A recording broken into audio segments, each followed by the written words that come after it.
Being a dad is hard. It's high stakes. It takes a toll on our self-worth, mental health, and can be lonely. But why would we ever want to do something so important in isolation? Legacy Makers, a conversation for dads, is quite simply two normal dads having conversations about, you guessed it, being a dad. The highs, the lows, and the learnings along the way. We are four dads. We want to remedy the deficiency we see in community for dads, and we want to ruthlessly encourage dads on their journey to build lasting legacy for the faces they love the most. All right, Eric, back in action. Good to see you. You too, buddy. So, we talk a lot about being dads, but a lot of it comes back to being husbands too, and rhythms and routines. I'm curious, do you and Brittany, what's your go-to? Movies, TV shows, goes to nice dinners? What's a date night? Oh, well, we used to watch a lot of movies. It's now it's like TV shows. I feel almost embarrassed that I think we've seen everything. There's something about like being able to 30 to 45 minutes is better. We end up watching a bunch of them and kind of binge them, but we love shows. Do you have the same taste or do you disagree on them? Thankfully, it's very similar. Okay. Like she's got some dark, like she like all the books she reads are like murder mysteries, like but that kind of stuff, and like it kind of translates into the shows. But she like, which you also like. I do kind of too, yeah, for sure.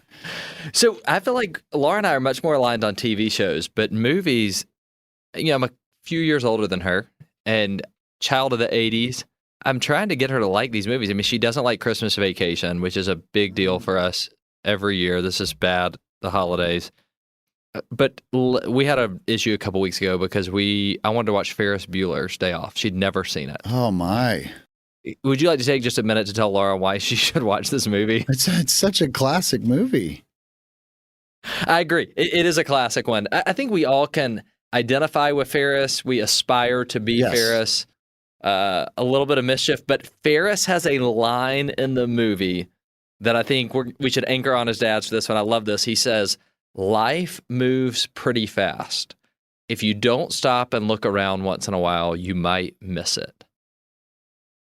I think at this point, he's like trying to persuade his friend to skip school that's not supposed to be. But the principle still stands that life goes by fast. Being a dad goes by fast. And if you don't stop and enjoy those moments. So I'd love to talk for just a few minutes on, one, how do you make the intentionality to stop and enjoy the moments? And if we fast forward 5 years, 10 years, 15 years, what are the moments that we are going to most regret missing if we are not intentional about them right now? So any thoughts on that? Yeah, my thought too on Ferris is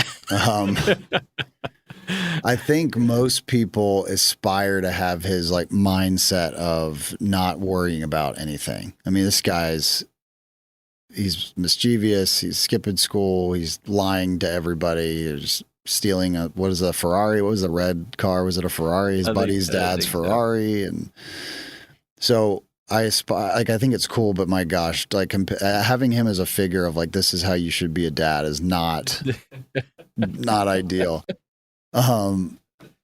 More like a fun uncle or something. Fun uncle. That's a good way. Yeah. That has a lot of parental like supervision around.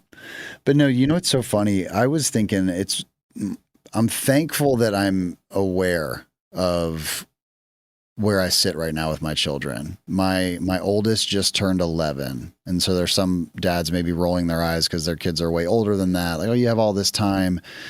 But I'm thankful that I had this like urgency when Cam turned 11 a few weeks ago, knowing that, okay, he's going to he's just started 5th grade, but middle school's around the corner. Like it's already starting where I'm not as cool as he thought that I was.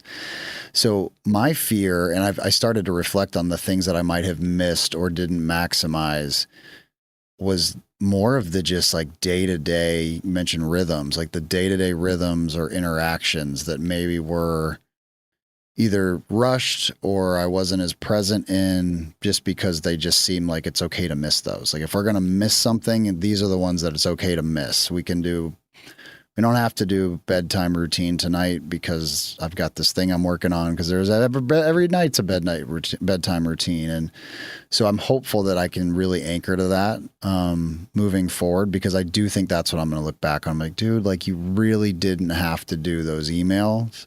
like from 8 to 9 o'clock when you could have been hanging out with them, So I don't think it's going to be looking back and say, I wish the Disney trip was better or we did this. I think the big things we're going to hit because they're big things, but I do think it's the day to day. So I'm rereading the book Essentialism by Greg McKeown. We may have talked about that in a previous episode. We talked about the word priority. And he quotes in there Bronnie Ware.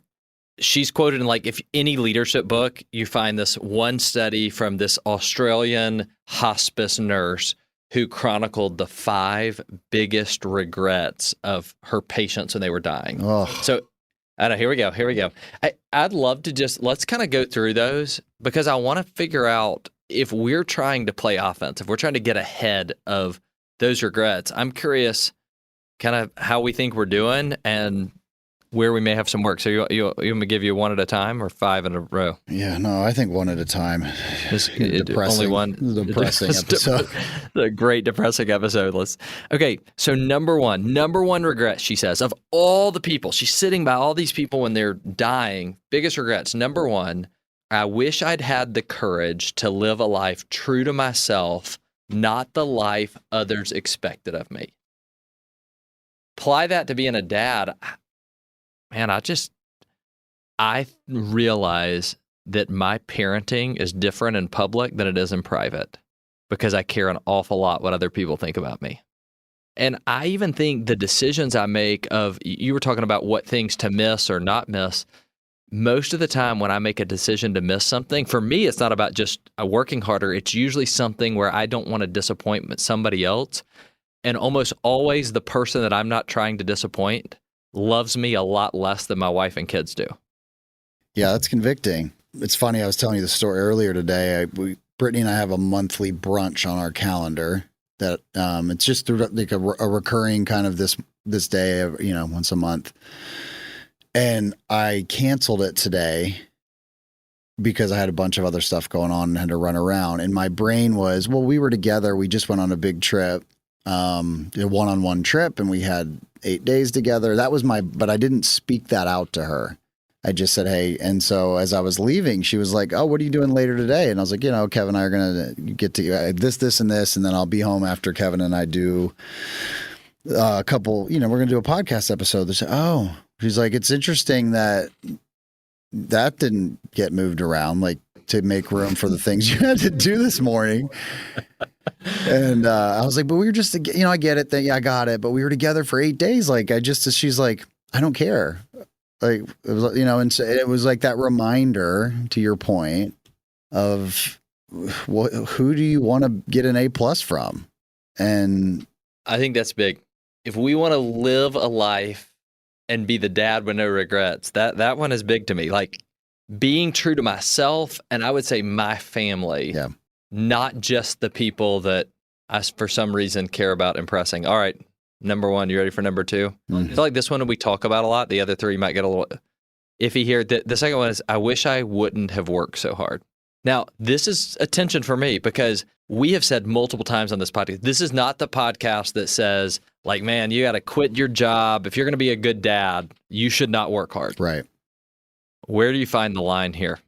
I think I agree with the sentiment of that. If it starts to become, you more often than not are choosing work over yourself and your family. And I really intentionally say yourself first there because we've talked about that whole like oxygen mask analogy. I am so much better when and it does not like a full day by myself, but like when I start the day the way I need to, I'm just so much better to my family. But I do think, to me, I think hard work is really, really important. But I've had moments in my life where it was too important. It was more important on what was the loves. Remember what you were telling me about, like the disordered loves. It's not that we love the wrong things. It's that we love the right things in the wrong order. That's how I would react to that. It's when work is in the wrong order in the list of your loves, it's a problem for sure. It's good. Let's go with this one. The third biggest regret. So number 1, courage to live a life true to myself, not the one others expected of me. Number 2, hadn't worked so hard. Number 3, I'm going to hate this one right here. I wish I'd had the courage to express my feelings. A couple episodes ago, we were talking about your Olympic trip and we were talking about encouragement and how some of us, like, we struggle to, like me, struggles to express the encouragement because, not because we don't feel it, because we feel like we can't express that or say it. I feel like you're better at this, maybe? Yes and no. I don't see, that's the thing too. Sometimes I'm actually better with my friends now than I ever was because I worked at it. So, the impetus of a lot of these conversations was I went through a really hard time and didn't talk to anybody about it because of pride or many other reasons. And I've been so thoughtful about breaking that down.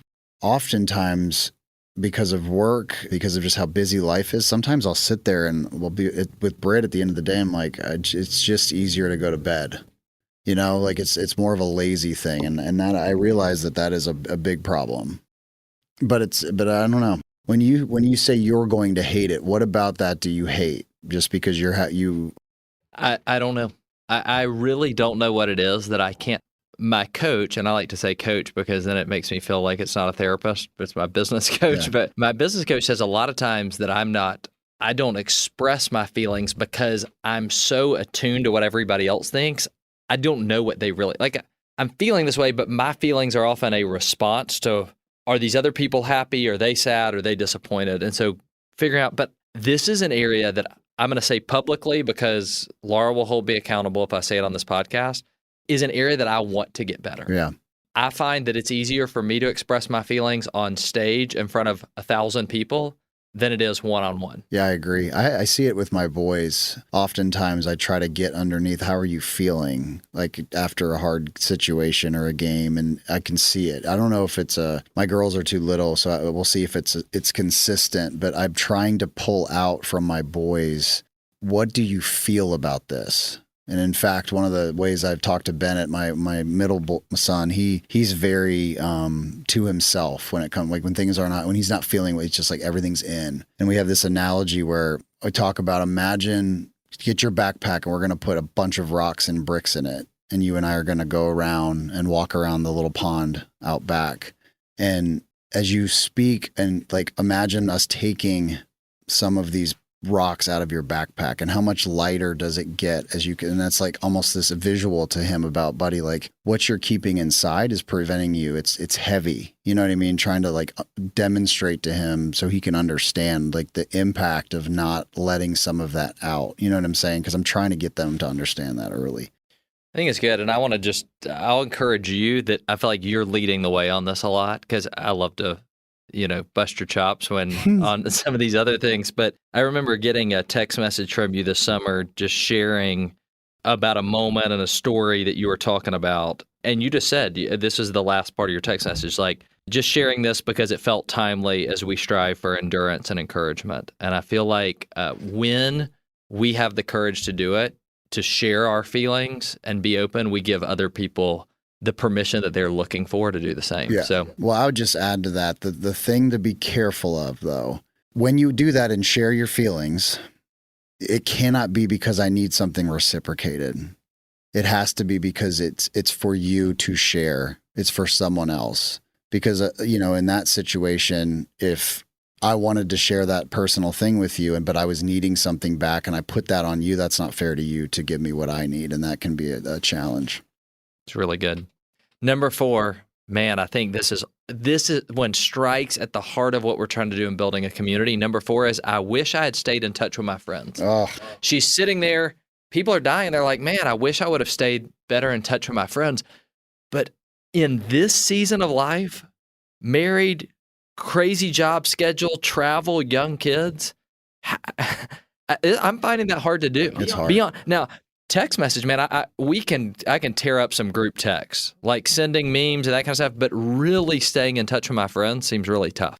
Yeah, I won't name him because I don't want to give him public credit for this, but Travis Travis, is one of my best friends, Travis, and we're in a group chat, same thing. Like we're all in the same season of life, bunch of kids. And he said something really convicting recently. He sent us me and there's 3 other guys, Travis, there's 4 of us total. And he's like, man, like we need to do a better job. And we were all kind of like, well, yeah, man, we talk all the time on here. He's like, no, like to talk, like it shouldn't be that hard for us to speak.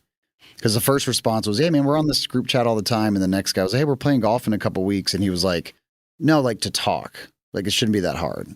And I was like, man, like, and he was right. And it's hard. You got to find time, but it's the top 5 thing this hospice lady heard, and it makes sense. But it can be challenging in this season with the kids and running in different directions, but trying to carve that time out.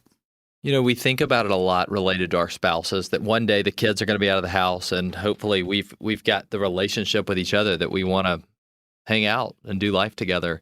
But I also think there's going to come a time where we have more of that bandwidth for friends, and you understand the season you're in, but you don't want to get down the road and have not nurtured friendships for 20 years and have to start fresh. That's right. So I love, there's an old Dolly Parton and Kenny Rogers sang a song called "You Can't Make Old Friends." And yeah, I just love that we have Dolly Parton on the podcast. Well, no, she's one of your favorite artists for sure. But this is, the target audience here.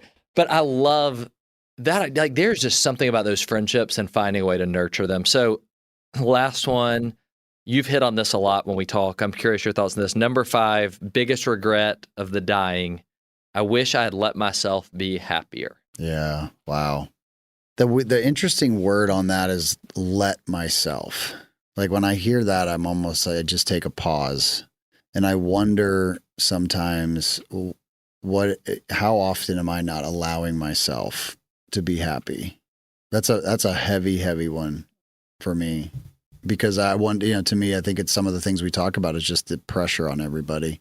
All the different things going on in our minds, the 24/7 kind of world we live in, from the fully connected news media cycle with work. There's never really, hey, I'm going to leave this at the door at 5 p.m. schedules. So it's, there's a lot going on there, but I do think taking the step back and understanding, like, what do you really want to be? What do you want out of this life, especially with your family? Like, what do you want, quite simply, and trying to drill down to the simple? You know, it's not about being self-serving, but I'm a better dad when I'm in a better mood. Yes. Like when I'm happier, I'm a better husband, I'm a better dad, I'm a better person to work with. And so how do we find this balance of focusing on others and serving others while making sure that we put our oxygen mask on first? Yeah, I think we talked about this in one of our earlier episodes on the importance of self. And everybody's routine and thing to be, self-care is going to be different. And I think we got to really take a step back if we're struggling with that and realize, okay, what is it that I need for myself to show up in that way? Because that's really to your point, man. When I start my days the right way, when I'm connected the way I need to be, I'm such a different person. The distraction isn't as heavy. But I also think it's really, we've talked, again, another previous conversation, the importance of anchoring to right now. Like, of course, understand what the future needs to be and all your goals, but anchor to the day. That's really all that we have, as cliche as that is. I'm turning these from the negative and putting them in the positive, because if that's the regret down the road, I regret these 5 things. I wish, and you're saying we should anchor to right now. What are the things I need to do right now to not have those regrets down the road? So it's, have the courage to be true to myself, not what others expect of me. Don't work so hard. Not that we shouldn't work hard, but we shouldn't let the pursuit of hard work get in the way of our relationships. Have the courage to express my feelings. Man, that one's tough. Stay in touch with our friends and let yourself be happy. I would just be curious from you, are there certain practices? What are, just revisiting, what are the daily disciplines? What do you do to keep yourself on track so that this doesn't get lost? So I don't know if it's a daily thing, but I'll tell you everything that these 5 regrets, to me right now with what I have ahead of me, hopefully, to me, it's accountability. Like, we as dads, moms, dads, men, women, be accountable. All these things that let myself be happy. I wish I would have stayed in contact with friends. They are all driven by somebody at some point lost sight of what was important and they weren't accountable to the main thing or the main things. And that's what they drift. They experience massive drift over time. We're going to get to the end of our days. I don't care if you did everything perfectly and you had the perfect relationships and you never missed a moment. We're going to get to the end of our days and we're going to want more time. We're going to wish we had more things. That is universally true, but it's more regret when you're not accountable. You've got to set your sights on what is the most important things, and then you got to set it and kind of put it out there, and you got to show up every day and be accountable to doing those things. And if you start to drift, you better get back on track as quickly as possible, because that little 1 degree drift could end up being a massive, massive detour down the line that you're going to have to come back from. We can hit this in a future episode, but as you're talking about this, I'm nodding my head because I'm like, that's how I think about business. Like, you got to put the goal out and we got to stay focused on it, and we're drifting. We're going to go back or we at our true north. And for some reason, it is easier to hold myself accountable and be intentional doing that in the business environment than it is in the family environment. And I don't know why that is, but I think it's key. All right. Land the plane. Ferris Bueller says, life moves pretty fast. If you don't stop and look around once in a while, you might miss it. I think we're going to get to the end a lot faster than we realize. Yep. A lot faster than we want. And I want to make sure we're doing it with as little regrets as possible. I love it. You know, you talk about Ferris Bueller and you're quoting him. I'm going to quote Drake, who may not be ever relevant again. Drake may never be relevant again. Kevin, I know you're a big Dolly Parton fan, but if you haven't been paying attention, there's been a very bad thing that's happened to Drake based on what Kendrick Lamar has done to him with some songs. Okay. He's basically done. So you're going to close us out with a Drake. But I'm going to revive Drake's career, giving him a shout out on this podcast. I forget the name of the song, but he had one of his lines was, I'm looking forward to the memories of right now. And he's rapped it just like I said it, like this very looking forward to the memories of right now. Yeah. But I love that. I love that thought. Like, if you're present enough to know, like, this is the time, like you're in this moment, you're anchored to today and you're living it and loving it. Like the notion of I'm looking forward to the memories of this time right now.